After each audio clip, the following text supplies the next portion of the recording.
আসসালামু আলাইকুম। পোলাওয়ের সঙ্গে রেজালা না হলে কি চলে?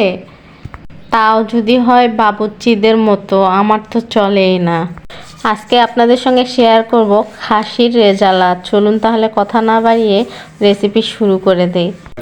এখানে আমি 1 কেজি খাসির মাংস নিয়েছি। এরপর এখানে বাদাম বেটে নিয়েছি, পেঁয়াজ রসুন কেটে নিয়েছি।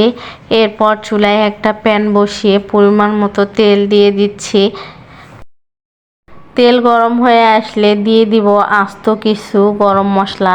এখানে আমি সাদা এলাচ নিয়েছি 4টি, 2টো দারুচিনি, কয়েকটা লবঙ্গ আর কয়েকটি কালো গোলমরিচ আর 2টা তেজপাতা ফালি করে দিয়েছি। একটু ভেজে নেব ঘ্রাণ আসা পর্যন্ত।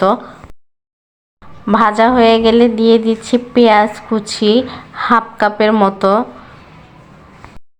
পেঁয়াজটা একটু নরম করে ভেজে নেব। আমি বেশি ভাজবো না, গোল্ডেন ব্রাউন করব না। ভাজা হয়ে গেলে দিয়ে দিচ্ছি শুকনো মরিচের গুঁড়া। মরিচটা আপনারা আপনাদের টেস্ট অনুযায়ী দিয়ে দিবেন।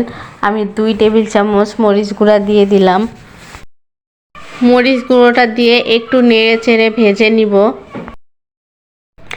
এরপর দিয়ে দিব খাসির মাংসগুলো। এখন একটু নেড়ে চেড়ে ভালোভাবে মিশিয়ে নিব। মিশিয়ে নেওয়া হয়ে গেলে দিয়ে দিচ্ছি রসুন বাটা 3 টেবিল চামচ আর দিয়ে দিব আদা বাটা 4 টেবিল চামচের মতো।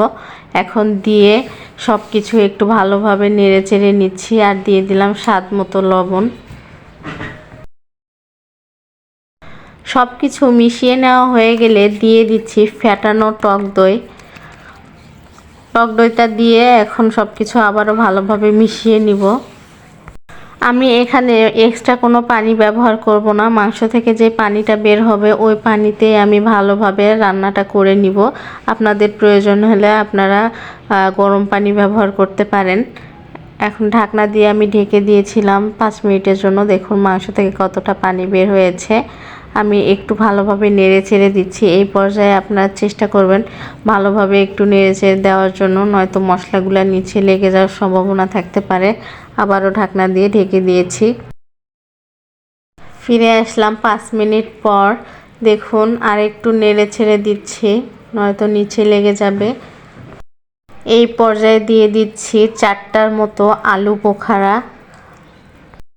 এখানে আমি কাঠবাদাম পেস্ট নিয়েছি 2 টেবিল চামচের মতো আর নিয়েছি কাজু বাদাম পেস্ট 2 টেবিল চামচ। এখন একটু ভালোভাবে মিশিয়ে নিচ্ছি। ফিরে আসলাম কিছুক্ষণ পর। মাংসের অনেকটা পানি কমে গিয়েছে, দেখেই বুঝতে পেরেছেন। এই পর্যায়ে অ্যাড করে দিব জয়ফল গুঁড়ো 1/2 টেবিল চামচের মতো আর জয়ত্রী গুঁড়ো 1/2 টেবিল চামচের মতো। এখানে ধনিয়া, জিরা এবং হলুদ গুঁড়ো কোনোটাই ব্যবহার হবে না। এখন সব কিছু একটু ভালোভাবে মিশিয়ে নিচ্ছি।